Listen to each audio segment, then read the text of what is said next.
Welcome to the Heavy Spoilers Show. I'm your host Paul, and in this video we're breaking down 28 Days Later. It's a zombie movie that changed the genre and set the stage for a new type of infected. Before this, zombies had been slow lumbering undead, but this turned up the pace. Introducing rabid runners that would rush and pummel you, rage suddenly became all the rage. Before this, zombies had grabbed you and pulled you down, and then slowly bit into your flesh. Here though, they'd throw you on the ground and even spit in your face. Where's your manners, love? It's a movie that I still think's one of the best British films ever made, and in this video we're going to be breaking it all down. So come with us as we go through the film and talk about all the hidden details in it. With that out of the way, thank you for clicking this. Now let's get into 28 Days Later.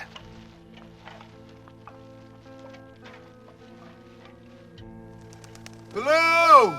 Okay, so writer Alex Garland was pretty open on his influences, with him citing several zombie classics. Oh my god, I love zombies. I'd forgotten about them. Yeah. I love them. I don't know why I love them. What's special about them, but I just love them. I loved Dawn of the Dead, and Day of the Dead scared the shit out of me when I went to see it in the cinema. Night of the Living Dead, phenomenal movie. But then I forgot about zombie movies and played Resident Evil.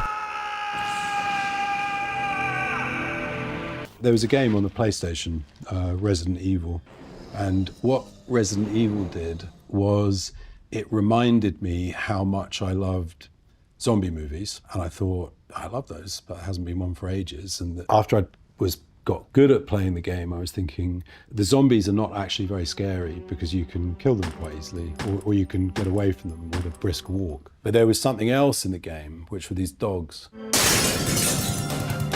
And the dogs moved really quickly, and they actually would give me a jump sometimes. And I think that's the thing that gave the sort of idea of a zombie movie, but where the zombies move quickly. Having worked with Danny Boyle on the beach, the pair rejoined forces to work on this film. And it's a brilliant story by Alex Garland. And Alex, the writer, was a mad zombie fan. He knew everything about the zombie genre, and I didn't. He also felt a lot of the concepts are outdated. So I said they've got to run. You know, to be really scary, they can't just stumble around going, They've got to, because otherwise you just walk away from them. Things like zombies eating brains and so on, he thought that had been overdone and definitely overused. Any film that you've got a monster in, you've got to make it work. It's got to be individual and it's got to scare people. But actually, you've got to create this monster that's actually, the very presence of it makes you frightened, really. Looking at the resurgence of zombies, he tried to understand what made them popular originally. A lot of films came out around the time where there was the fear in the zeitgeist about atomic weapons. Though the blasts were horrifying, there was the added fear of the radiation after. People suffered birth defects, mutations, and so on and so forth. This spawned off into people imagining it could awaken the dead and possibly even turn people into cannibals. Meteors could strike us, bring their radiation from space, and so on and so forth. The pair thought, though, that didn't really fit well with the modern fears at the time. The threat to us at the moment from infectious diseases is probably as big as it's ever been and getting worse. Also, I'll probably use the term zombie as a catch-all phrase in the film, but technically, they are infected, which kind of takes me into my next point. I looked at the world and noted that viral infections and diseases were some of the big worries. I don't think we're ever far from the next pandemic. Boom! Spoiler alert. If you're as old as me, you might remember that mad cow disease and foot and mouth were a big thing in Britain at the turn of the millennium. That if a disease is in an animal, that it won't at some stage pose a threat to us. Beyond that, there was also the fear of SARS and Ebola. Looking at that, Boyle figured they should focus on that as the cause of their outbreak. Ebola is able to pass through primates, which humans are a part of. This is transferred through the blood, and it typically leads to bleeding and red eyes, which is what we see with the carriers here. The symbol we see on all the marketing as well is actually also used for bloodborne biohazards, which is a nice touch. The title itself is also playing off the nature of a virus. According to IMDb trivia, this plays on the fact that it's believed the peak of immunity happens roughly 28 days after a virus is contracted and then dealt with by antibodies. I'm not a scientist, so don't quote me on that, but they do refer to the 28-day period a lot in this film.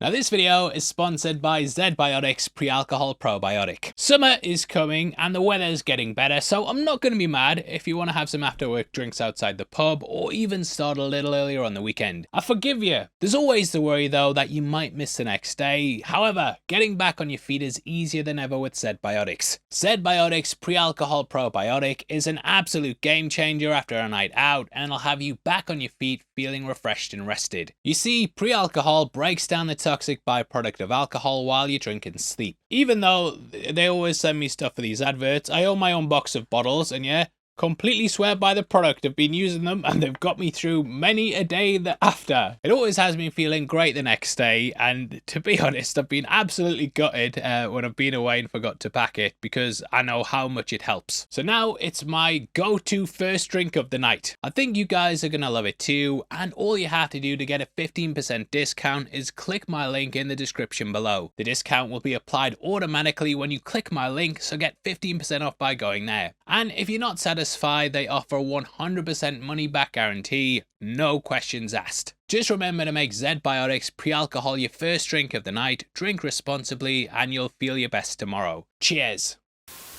However, the references to other staples of horror are laced throughout. Day of the Triffids begins with a main character Bill waking up in hospital, which is also something they brought across for Jim. The characters then escape London and come across soldiers who've given into their worst side, which you can see how it's in the film. The Omega Man was also looked at as well, with that centering around seemingly the last man on Earth. I vividly remember a lot of the movie's marketing, with the focus being on Jim walking through deserted London, which definitely felt like it echoed the beginning of that story. Though he starts off alone in that, he eventually comes across Rosalind Cash's character, which sort of feels like she may have inspired Selena. When it comes to the Dead films, we have them stopping for supplies and going on a shopping spree, which feels like some of the mall scenes in Dawn. In that film, some undead children also attack, which is also something that Jim experiences here. We also have a zombie chained up to be observed, which is something to do with Bud and Day. In addition to that, that film also begins with people in a deserted city shouting, "Hello!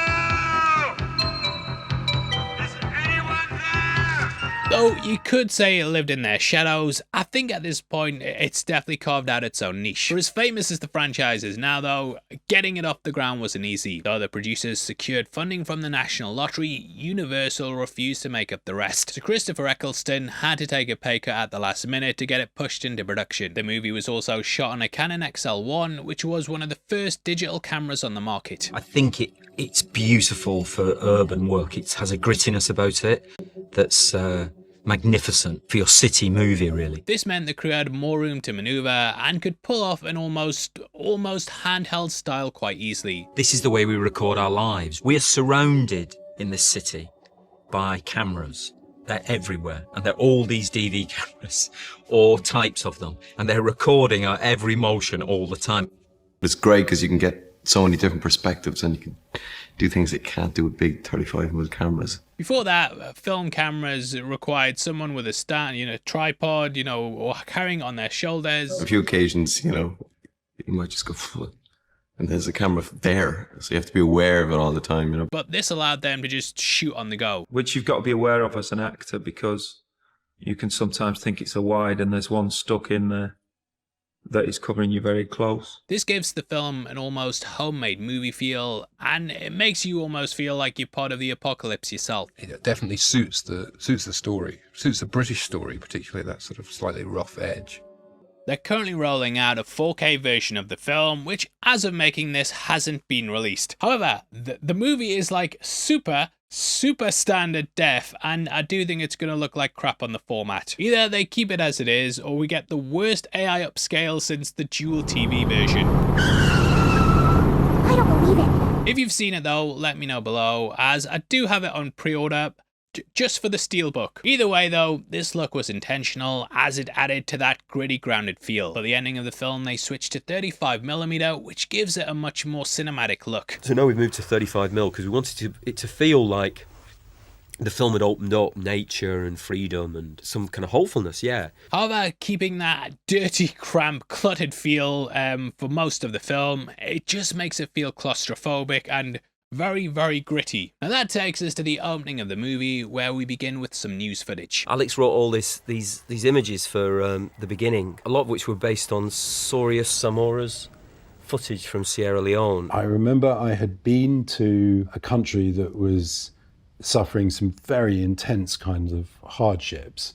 And when I went back to England, I was sort of frustrated in some ways by some of the complacency of the country. And I was thinking of bringing some of those hardships back home, I suppose. And we debated at one point about using the real footage of terrible civil unrest and death and violence. And we decided rightly, I think, that we wouldn't use anything that involved any real deaths. And it's put in place to stir up emotions in a monkey. Panning across to CCTV footage, we then see bloody animal rights activists, bloody unleashing rage. You'll doom us all. Throwing your beans over paint. Now, what I actually appreciate about the opening is that both sides sort of share part of the blame. We of course have the scientists trying to play God, but on the flip side of it, the activists just go in and open up the cages without asking if it's the right thing to do. Both sides are great though. I can see things from both sides. In order to cure, you must first understand. In the comic, 28 Days Later Aftermath, they actually go through the development process. That's why the monkey's watching the TVs, because they want to see if they can then understand how to set it off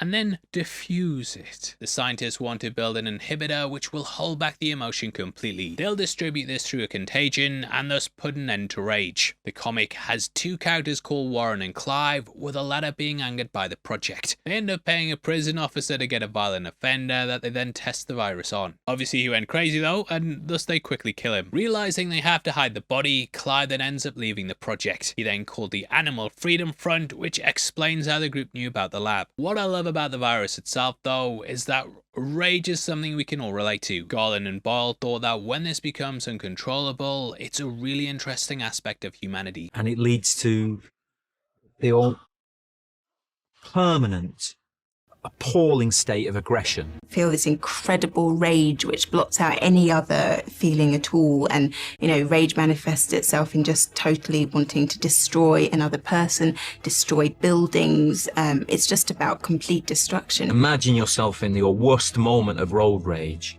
and multiply it by 1,000,000, and that's what these people are like. It opens up big philosophical things, that whether it's a very modern disease or whether it's always been with us. It's actually part of us, and all it's doing is bringing out something that we're all terribly, I'm afraid, capable of. The world is over, and it's just how you deal with continuing life. What I love about the ending though is that Jim sort of embraces this. In the end, he even acts sort of like one of the infected. He moves through the house, brutally butchering the soldiers, and is a silent killer that's just focused on killing. Even the fact he's shirtless and in some raggedy pants, it clearly reflects some of the clothes we see the infected in. Selena even considers he's one of them for a second, but she ends up staying her hand. But yeah, I love how this reflects that. Rage. This is a pretty harrowing opening though, and you can totally see why someone would get the wrong read of what was going on and they'd then free the animals. Unfortunately though, they're infected. It's here we meet David Schneider, who I'm sure my Brit heads will recognise from lots of different shows. When one of the chimps is unleashed, we then see it bite and tear apart one of the activists. It's difficult to not think of some of the chimp attacks that often make the news, and they're known for sometimes going into rages. We then watch as the virus turns people against each other in seconds and end with a focus on the chimps. In videos, we often talk about edits and cuts, and I love how we go from focusing on its eyes to then Jim's in the hospital. Just in the same way they cut in 2001 from the bone to the ship, filled in millennia of evolution, we then get this idea that the virus has passed to man. Waking up is often also used as a framing device to highlight the character finding themselves somewhere new and unfamiliar. Whether it's Jack waking up in Lost, the constant awakenings in the Matrix franchise, well, lots of stuff, Jim finds himself in a very strange world. Seemingly abandoned, he starts to make his way through the hospital. It's clear this influenced The Walking Dead, with a comic for that debuting 1 year later, though Kirkman said he only saw the film after writing the first issue. Since then, he said he didn't really think it would matter either way, as the stories deviate so heavily from then on and become completely different. Which is fair enough, I think. The film begins with this guy, he wakes up in the hospital, he's naked in an intensive care unit, and there's nobody in the room with him. Which kind of shows that they're not holding back. Whereas Grimes was fully clothed, Cillian's got it all on display, which makes him appear even more lost and vulnerable. Guy's gonna need some clothes though, and he should check out our merch store right below the video. There we've launched our brand new Predator themed shirts, which is celebrating us covering the series. We've also got an Alien Chestburster one, so if you like sci-fi horror and lots of different designs, you can buy 3 and get 20% off, which is a big sale. So huge thank you to everyone who's picked one up. Now though Killian Murphy owns the role, he wasn't the original choice for the character. Ewan McGregor was approached first, with him and Boyle working on Trainspotting. He was then cast in The Beach, with it due to release in 2000. However, if you've seen it, you'll know he's not in the movie. Boyle ended up swapping out the lead, and he went with Leonardo DiCaprio. Oh, that's better. Him and McGregor fell out for a bit. It was a misunderstanding and a mishandling of... It was just over a film that I... This was The Beach. Yeah. It's a shame we didn't work together all those years. Yeah. Not because of any particular film. And it didn't really matter about the beach. It was never about the beach. It was about our friendship and how much I felt like Danny's... I was in the first 3 movies, you know, Shallow Grave, Trainspotting, and then A Life Less Ordinary. And then I wasn't in the 4th, and I was a bit... it made me a bit rudderless. I didn't quite get it. And... yeah, we didn't speak for a long time, which was such a waste. Though they've since made up. We had this film, this Slumdog Millionaire, which was doing amazing, picking up all these amazing things, and somebody asked him, he didn't tell me, somebody asked him whether he'd present this kind of promotional award to me, and he stood up on stage and he made this amazing speech. And I was like in tears backstage. It was like, oh, God. So, yeah. I'm very grateful to him. But yeah, that's why he's not in this. But you're back together now. It's all good now. It's all good now. Very good. Okay. Ryan Gosling was also considered too, but I think Murphy fits the part really well. We wanted people that weren't really known. We felt that they should be Mr. and Mrs. Anybody. We found Killian Murphy, this Irish actor, and this girl, Naomi Harris, to play Selena. There's a definite last man on earth feel, and we watch as he comes across the remnants of humanity. Cans of delicious Pepsi and Big Ben models line London Bridge. I think they might have even completely cut the audio out at this point, just to add to that sense of loneliness. We turned up very, very early in the morning. We had a lot of cameras, digital cameras, because we were able to use a lot of them, so that we could capture enough material in 2 minutes of the traffic being held back to create a sequence so that you would feel like the camera's moving around town with him. So there were 3 or 4 shots and the editor could spin them out so that they felt like it was a protracted space he was walking over.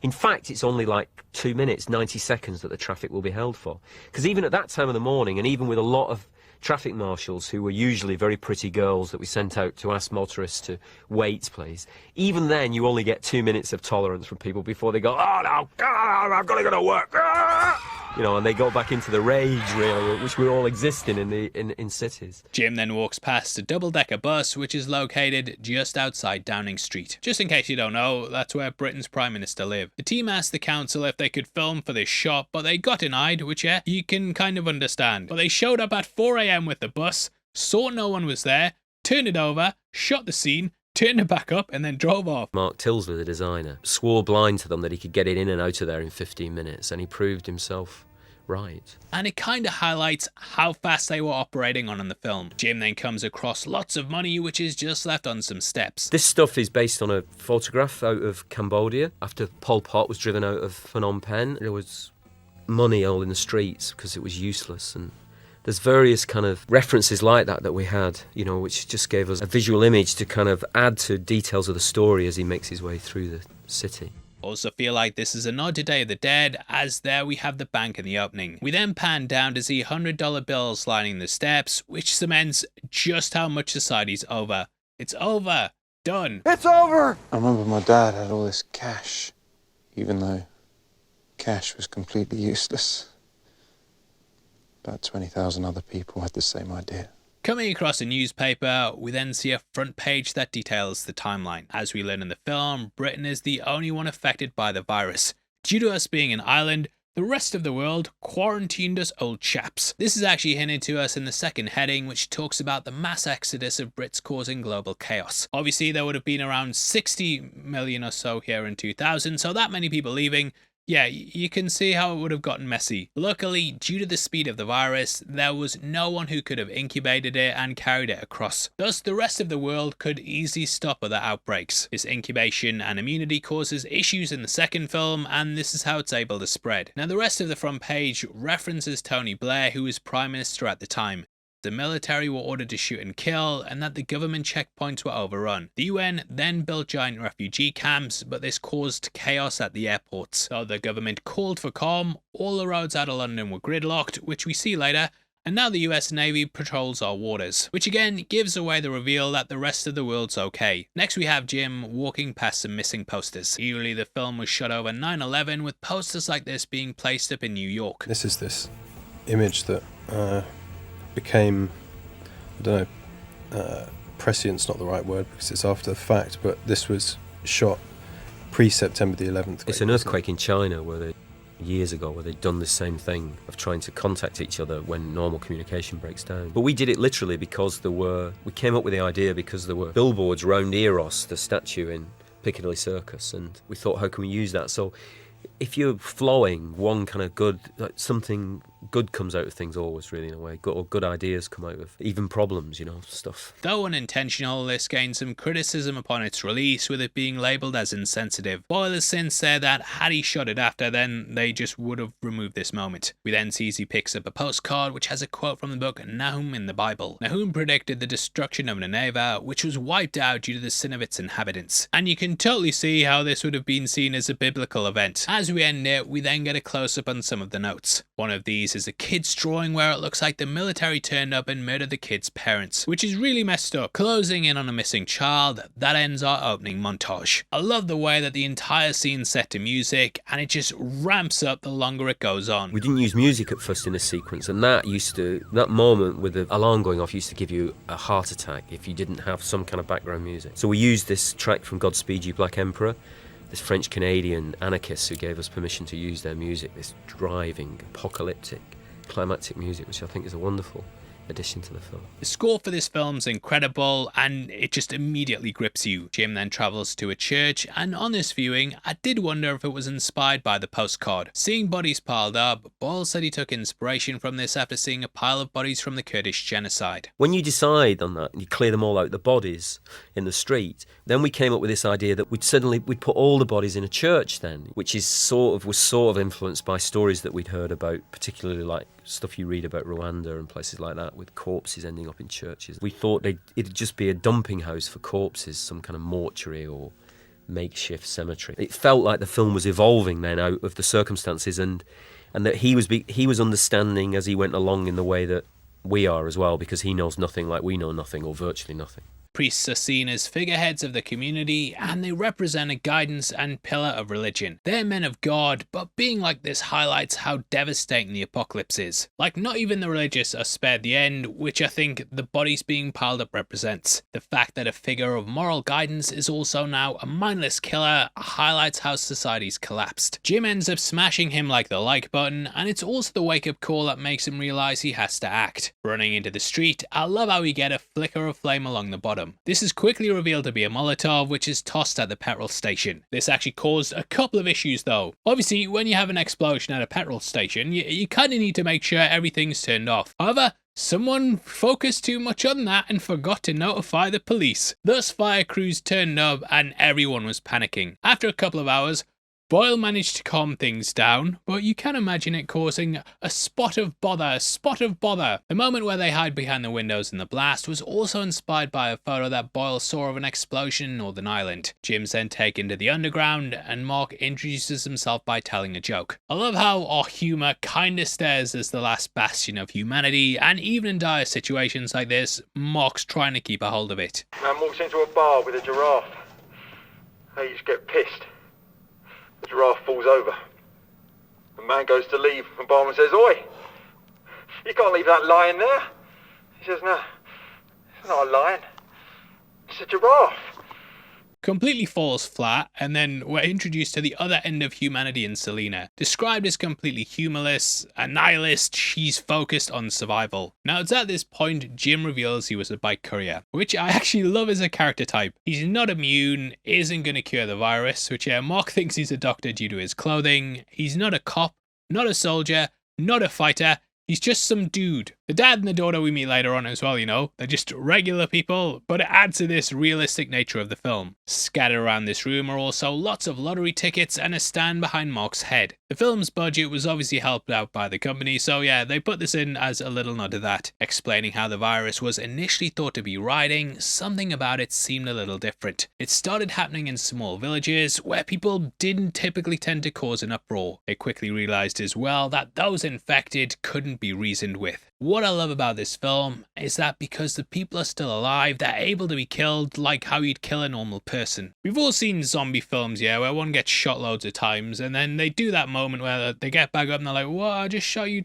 loads of times." So in those films, you have to aim for the head. You know what, mate, you know the rules. Yeah, though, if you shoot them in the chest, they're probably gonna go down. And stay down. From what Selena and Mark know, there's no government, TV, radio, and the world seems abandoned. Jim's the first uninfected they've seen in 6 days, and at this moment, they're just looking for survivors. When asking about their families, Mark and Selena say they're all dead. Boiler Naomi Harris actually developed her backstory, and they went into the reasons why she became just so ruthless. The first people she killed was her mother and her father, and she did this to save her little baby brother. However, after cutting them up, she realized her brother was infected as well. So she represents the nihilistic side of the movie, whereas Jim represents hope. He looks up and spots the plane later on and believes that his family will still be alive, which is where they head next. Coming across his parents in bed, we see they took their own lives. Wishing to join Jim in his sleep, they left a note saying they hope he doesn't wake up, which is pretty harrowing. On the table as they come in the house, we can also see a folded up newspaper. This just says fails, and yeah, it's likely the last thing they read before they felt there was no hope. This scene really stuck with me on this watch, and Jim just ends up walking out completely vacant. Looking at a photo of a time of innocence, we feel like that's all completely lost now. They died peacefully.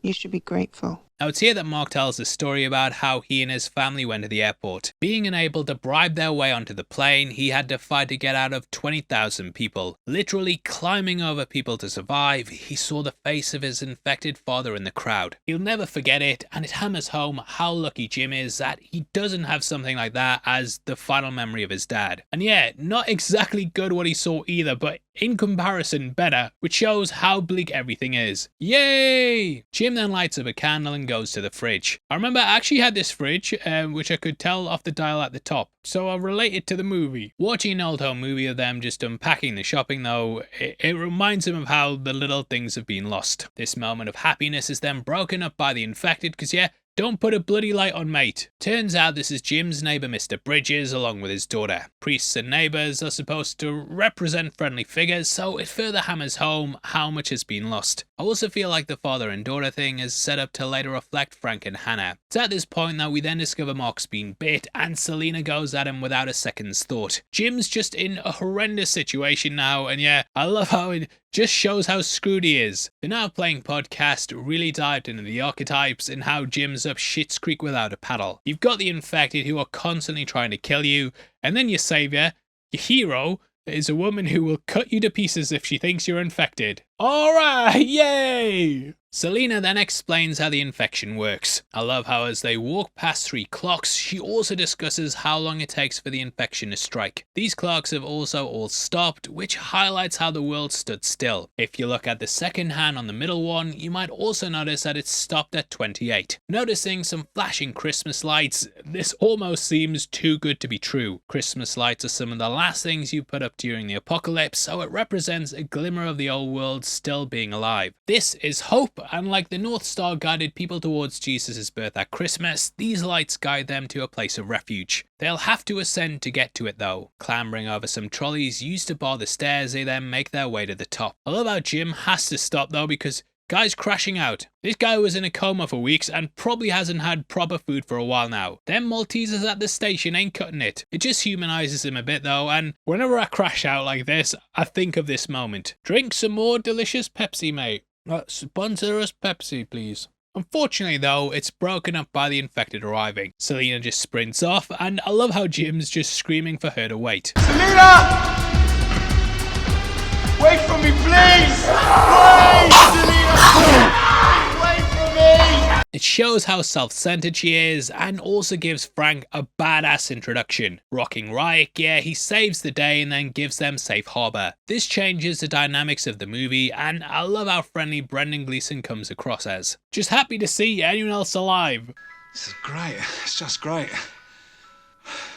Calling for a celebration, this actually had a sadder story behind the scenes. Ball said this was the scene they shot on 9/11, and it was weird filming what was a happy moment when the world was horrified from the events. But Frank breaks out the creme de menthe, which, yeah, it's not even the hard stuff. This kind of hints to how soft they are and how they're not really down to fight, which Selena picks up upon. We then get a moment I also think about all the time. Cutting to Jim cutting himself with a dry razor, we learn how they're almost absent of water. Also love the shot we get of the fish where they're just swimming around in that tiny reserve. Frank and Hannah have obviously had a drink from the tank, but they've left enough to help out these two little fishes. The two fishes themselves could represent Selena and Jim, who've been brought to the flat to try and give them some sanctuary. However, they're existing in this tiny piece of hope that isn't really giving them much of a life. They're surviving though, just like the fish, even if it's barely. Hang in there, guys. Which is such a great shot to include though. Selena then says, well, they're desperate. Probably need us more than we need them. Stephen King actually quoted this line in Dr. Sleep, and he said he's a massive fan of the film. Apparently the guy even bought out an entire showing at his local cinema to watch it when it first released. This conversation also helps to hammer home the difference between Jim and Selena. I think they're good people. Jim's sort of a taste of the old world, and he brings back how people used to feel. Selena's been beaten down by the way the world is now though, and she just sees them as people who could slow them down. I'd leave them behind. In a heartbeat. Yeah. Which calls back to this line from earlier. And just so you know where you stand, if it happens to you, I'll do it in a heartbeat. Jim says he wouldn't leave them behind, and he's still trying to see the good in the world. Both are shot at opposite sides of the frame, and it highlights how they oppose one another. They're also shot with a Dutch angle, which cements they don't really see eye to eye. Jim ends up thanking her for saving his life though. She didn't really have to, but the fact she put herself in danger for him shows she's not as selfish as she makes out. But she does close the door on him, showing how she wants to isolate herself and be locked away from this notion. Because caring gets you killed. The next day, Frank takes Jim to the roof where he shows him he's set up lots of buckets. Most unbelievable part of the movie though, hasn't rained in 10 days, mate. Another detail I love is that we can see one of the baskets is just one used to carry clothes. Full of holes, mate. What you gonna catch in that? I feel like that kind of highlights the fool's hope that Frank has though, and how hopeless his plans really are. The lack of rain helps to ramp up the final act though. The movie ends with a giant storm, and it's nice we go from a drought to something like that for the climax. Realizing they're gonna have to leave, it's here they pick up the radio signal. Promising sanctuary with soldiers, they say they've got salvation. Located just off Manchester, they say it's possibly gonna take 2 to 3 days to get there. 2 or 3 days, mate? Are you walking? Do that drive in a couple of hours? What are you talking about? But being near Manchester makes sense as that's in the middle of the country. Rolling out in Frank's black cab, there's a nice grommet on the dashboard. Going into the tunnel. See, this is a really shit idea. You know why? Because it's really obviously a shit idea. Which, yeah, turns out to be as well, mate. Filmed in a new tunnel extension at the time, the crew were allowed to shoot here due to it still being under construction. They had to change their tyre, and I love the way the rats rush them. Like scurrying from a sinking ship, they usher in the incoming doom. Rats are also known for carrying viruses as well, with them being the reason several plagues spread. We see how fast they move and how quickly they hit the group, which could symbolize how fast the virus spread itself. To have them running from the infected also highlights how scary the infected are. I love the way the shadows appear on the wall here, and it just adds some more tension to the scene. Having just had to change a spare tyre myself last week, I just can't imagine having to do this in 2 minutes while getting chased. I think it took us like an hour. It's a really tense scene though, but we then get some levity when the group escape. Hitting up a supermarket, this then plays into those Dawn of the Dead themes. However, in those films, Romero was commenting on consumerism and being critical about it. The characters got bored, surrounded by the shallowness, and just ended up living very dull lives. Here though, the movie embraces this stuff. It feels like a really nice change in tone and gives the audience a moment to breathe. Irradiated.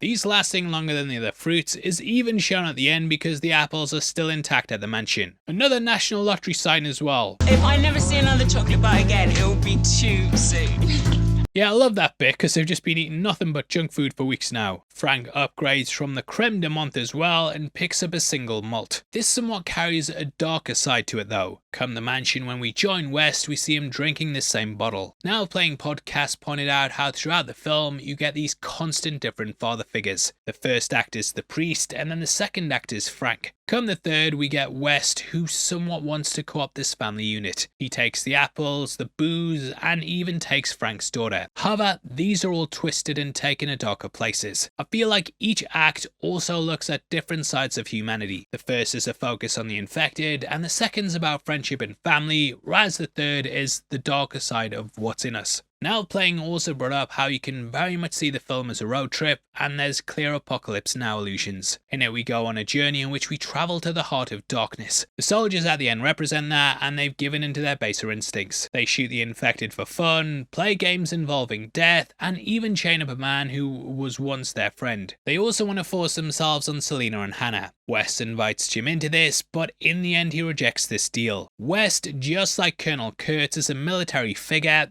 who doesn't answer to any higher ups. He invited Willard into his command, but Willard returned and ended up killing him, which is of course what Jim does later. The soldiers represent what people are like when they lose control and don't have rules and limitations. They're off the leash and almost giving into the emotions that the scientists were trying to cure. Jim ends up embracing this rage too, and thus he's able to defeat them. Though he comes back from the brink, that's pretty much his character arc, and he's sort of an opposite to Selena. Also, I love how Frank puts down the credit card to end the scene because it doesn't mean anything anymore. Money's useless. Now, viewing their journey, it's at this station on the road where their arcs cross paths. Selena becomes less ruthless and gains back her humanity, whereas Jim almost loses his in that final act. It's only when he quote-unquote dies and is born again that he goes back to how he was. Now, this character arc Crossroads sort of comes at this crossroads at the station. We see Jim going inside, which is a stupid idea, bloody daft. However, I think because of the conversation he had with Selena, he's trying to show he's not dead weight. She's someone who will leave people behind if they're useless, and he wants to go and prove he's useful. This is kind of him going into the belly of the beast and proving that he's able to kill. However, it's not all it's chalked up to be. Upon entering, he sees a dead woman on the floor who can be seen covering her baby. This is actually a nod of the gassing incurred, which Boyle saw a photo of. Though I don't think we're allowed to show it because of YouTube, you can see the monument to it, which Boyle clearly gave a nod to. It's here that Jim once more says, "Hello?"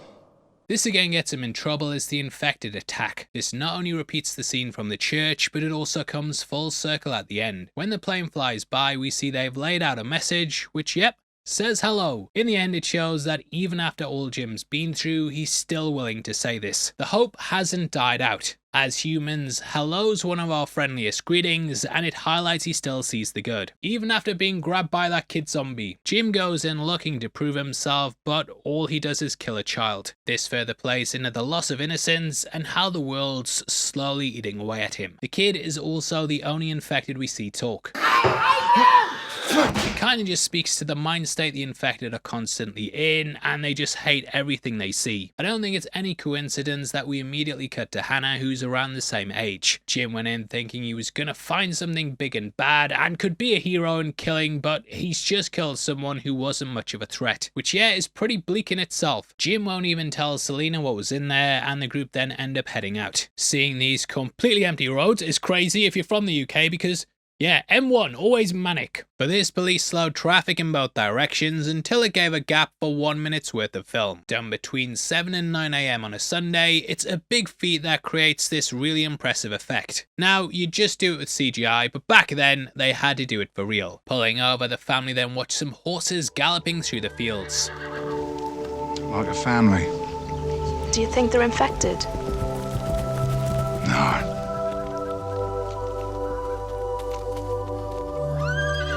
Just fine. Which is pretty much how you can describe the group here. The horses also represent how the rest of the animal kingdom remains untouched. There's still life and normalcy out there, it's just not for our species. The background of the green fields also represents a return to nature. It juxtaposes the harsh cities we've seen so far and acts as a nice contrast in the film. When we look at where the humans are, they're also amongst medieval ruins. This could represent the human world crumbling and falling apart. It's from this they can rebuild, and Selena admits she was wrong. wrong. She thought survival was as good as it gets, but in Frank and Hannah she sees that there's more. People can have each other and have a life. Selena then steals a kiss, and it's the first time we've seen her really open up. The group are unable to sleep, but they notice Selena's knocked out pretty cold. Turns out she's got Valium and trained as a chemist. These drugs play off later, as it's what Selena tries to give Hannah to make it so she won't really be cognitive when the soldiers want to have their way. Cutting to the next day, we then see Jim dreaming of waking up alone again. This is his biggest fear, and he screams hello, desperate for a connection. Hello? Hello? Hello? Which, yeah, you get how that comes around at the end. The agony of his screams here, though, is so devastating, but Frank ends up comforting him. And my reaction there, exact same as Frank's, and you kind of see him as a character just looking for comfort. His dad will never calm him down from a nightmare again, and yeah, it's a really somber moment. The following scene mirrors the nightmare, but this time he wakes up to his friends. Seems like everything's coming up Millhouse, but we of course need to ruin the fun. Heading to the M602, I've been on that road, mate. I've actually been on that road. I'm in a movie. Seeing Manchester off in the distance, we can see the city's ablaze. Such a harrowing sight, and we learn this has pushed the infected into the surrounding areas. This is where they strike from at the end, and why the mansion's constantly on guard. Arriving at a blockade, it's here that Frank gets infected. Though it's a raven that symbolizes death and doom, I can't help but thinking the crow carries the same meaning. Just a single drop of its beak turns Frank infected, and it highlights how dangerous that rage is. Single drop gets in you, you're screwed. This is such a devastating death as well, as we can clearly see that he's changing. I love how in just 20 seconds we see the range of Brendan Gleeson. He goes from an apologetic father who says sorry for losing his temper and tells Hannah how much he loves her to like a rageful monster willing to rip everyone apart. Now, though the soldiers pop up and kill him, one of the endings from this point on was way different. Though this was never shot, the storyboards are on the Blu-ray and they tell of what they were going to do originally. The group were going to bind Frank up and then take him to the lab from the beginning. There they'd come across a scientist who'd hold himself away and Walking Dead Season 1. Telling them of a blood transfusion that could save an infected person, Jim agreed to sacrifice himself. Infected stormed the compound, we had a final stand, but in the end this ended up working. Frank was saved and we closed out with Jim strapped to a bed, watching TVs like the monkey at the start. This bed brought things full circle from the hospital and was a bleaker way to close it out. As they worked on it though, they realised it would be impossible to transfer all the blood from someone that way, especially as they established just one drop can infect you. So yeah, big difference, and we'll talk about some of the other endings they shot later. Taking the trio to the mansion, they then meet Major West. Initially, Robert Carlyle was offered the role, but he returned for the sequel to play the lead there. Well, like for the first half of the movie anyway. Though West comes across as a friendly face, we learn there's a darker side to him. However, he does give Jim a tour of the grounds and explains all the traps and locations, which yet gives him a good idea of where to go later. It's here that he also introduces him to Mela. Infected and chained up, he'll show West how long the creatures can survive for. I did wonder if there was a racial element to this as well, and Williams College actually did a study on the scene. They said that Mela's got a chain around his neck and is at the disposal of a white man, which may be a comment on slavery. West is trying to use him to build a new civilization and study how you wipe out the infected. Mela here is shown in a sympathetic light, and we learn that West is the real monster, which is an interesting read on the situation. Whether that was intentional or not, Mela ends up being the one who kills West. He's the one who grabs him at the end, and it's poetic justice for torturing him like this. He even reaches out to Jim and clearly wants an end to his suffering. It's here that we get a Last Supper and get lots of philosophical conversations. Those come mainly from Farrell, saying that technically, mate, if humanity's wiped out, the world will be what returns to normal. We've been there for a blink of an eye compared to how long the universe has existed, and it probably won't miss us. West just sees it as what's always been going on though, which is people killing people. The conversation's then broken by infected triggering a mine, which leads to the soldiers wiping them out. It's here that Mitch really comes to the forefront, and he's clearly harassing Selena. Jim jumps him, and Farrell joins in with him, which eventually leads to the pair being outcast. You might notice that there's a statue behind the group as well. This is Laokun, who appears in Virgil, Laokun. The character was a Trojan priest who warned that the Greeks had ulterior motives even when they came bearing gifts. This pretty much sums up the soldier and is a nice addition to the film. You should have known the story of Laokun, Jim. You would have figured it out as soon as you saw him. But now though, West wants a drink and he asks Jim who he's killed. Saying he's done a child, West might see that darkness within him. He knows that he will do what he he needs to survive, and then reveals the truth. West has promised the soldiers women because women mean there's a future. It's here that we hear about Jones, who West found with a gun in his mouth, saying he was going to pull the trigger because they didn't have a future. He's since been sending out the message. I think Jones is clearly his favourite, and this is why Jim kills him the worst. Like, other than the eggs he cooked being off, he wants to destroy the thing that West cares about the most, as he's the one who destroyed it for him.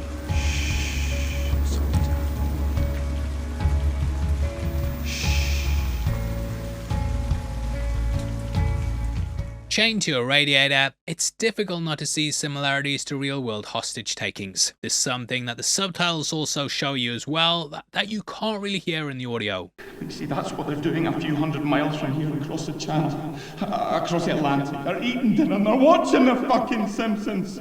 Now, in case you can't hear that, Farrell correctly guesses that across the Atlantic, men are tucked up in bed next to their wives watching The Simpsons. He can't believe that we've fallen this far in less than a month and sees it as insanity. He doesn't even see the world as needing to start again, as the world hasn't stopped. This catches Jim's ear and makes him realise that they're quarantined. What would you do with a diseased little island?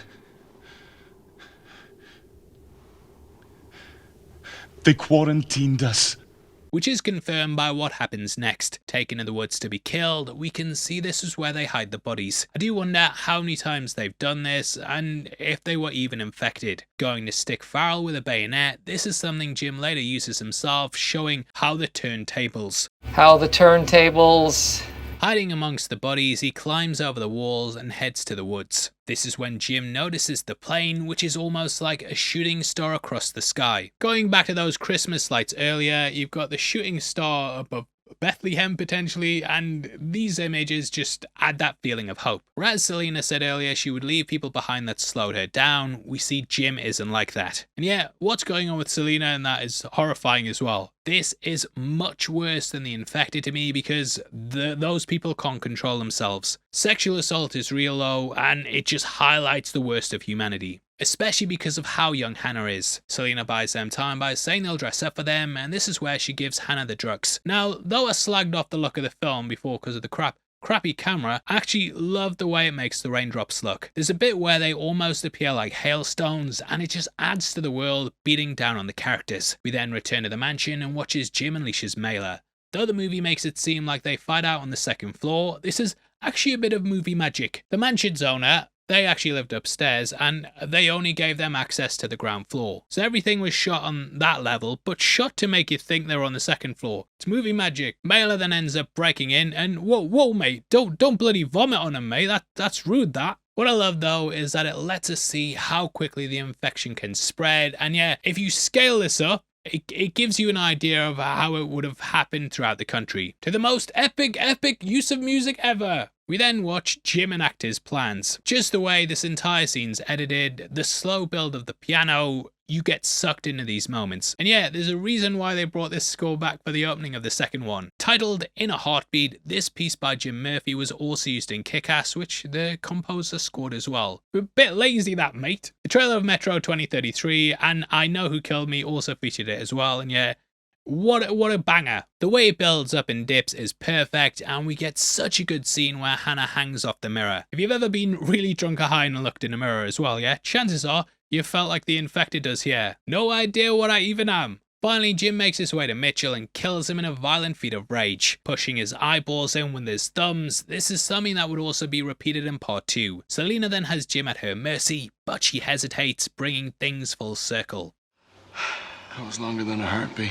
Didn't know if I'd be kissing him yet, because that might be infected blood, but hey, works out alright in the end. Well, for a bit anyway. Clobbered over the head by Hannah, they then go to the taxi. Finding the Major sat there, he ends up shooting Jim. Hannah reverses into the mansion, and we see he's ripped apart by Mailer. Now, it's from here that the group ride off and crash, which leads to a freeze frame. In my research, I even hear there was versions of the film where the movie would have ended when we cut to black here, which I don't think it would have been popular. Another version they shot had Selena failing to save Jim at the hospital. He then died and the pair walked off down the hall by themselves. She'd reverted to basically going back to just leaving people behind and was a cold-hearted person again, and yeah, just ready to move on. Don't look back, don't grieve. We then also had another version with pretty much the exact same ending, with Hannah and Selena doing just the sheets themselves. So we figured out from that Jim woke up in a hospital and died there. Yay! Side note, all these hospital scenes, they were shot in a real one that's actually only open throughout the week. On the weekends, they hire it out to filmmakers, which then pay the hospital directly. This then funds the work throughout the week, so it's the film work basically paying for the hospital. The final version though, that's the one I'm glad that they went with. Seeing Jim wake up in bed, this brings things full circle in a very positive way. The cameras have been changed to that beautiful 35mm and there's just a different feel to the movie. Boyle went with this ending for the final cut because he felt like the characters had been put through enough. Whereas most zombie movies, they end on a bit of a bleak note. He wanted to have a nice happy ending. And it's nice seeing the characters actually survive this. A jet flies overhead and we can hear from the radio that he's finished. The subtitles tell us that he's calling for a chopper, and yeah, the guys are gonna be okay. Watching Jim go through the house, we can see they're stocked up on cans of beans. Selena's also using the red dress as part of the sheets, and we see as they once more say hello, which is a great way to end the film. Do you think he saw us this time? Killian Murphy would then go on to star in Danny Boyle's Sunshine, which also featured Rose Byrne. Byrne also appeared in 28 Weeks Later, and yeah, we'll also be covering that as well. That closes out this film though, and what an incredible take on the genre. Makes you proud to be British. Hope you guys have enjoyed going back through it though, and let me know below if there's anything I missed. Please drop a like on the video as well, and drop a comment with all your thoughts below. If you want to follow us on Instagram as well, then make sure you check us out at Heavy Spoilers. Did you know that members of the channel also get early access to videos? If you click the join button, you get at least one breakdown a week before anyone else. Costs just 99 cents a month, and we've set it at a price where hopefully it's not a lot to you, but if a lot of you do it, it will mean a lot to us. Now if you want something else to watch, we've got a video on screen right now. That is our re-breakdown of The Predator, in which we go in even more depth. It's almost double the length, that's what she said. So yeah, definitely head over there right after this. Out of the way, thanks for sitting through this video. I've been your host Paul, you've been the best, I'll see you next time. Take care, peace.